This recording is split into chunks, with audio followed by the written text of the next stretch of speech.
ছোটোবেলায় তো জামাই ষষ্ঠী আসা মানে ভীষণ মজা।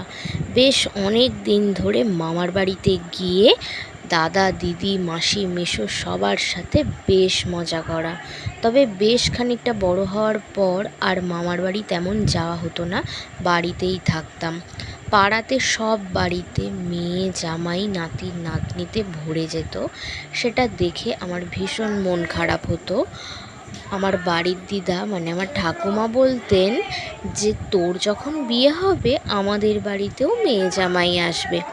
তা এবছর আমার বাপের বাড়ি যাওয়া হয়নি একটা কারণে, তাই বাড়িতেই ছোট করে একটু খাওয়া দাওয়ার আয়োজন হয়েছিল খাসির মাংস, 3 রকমের ভাজা, মিষ্টি দই, মিষ্টি আর গাছপাকা হিমসাগর আম।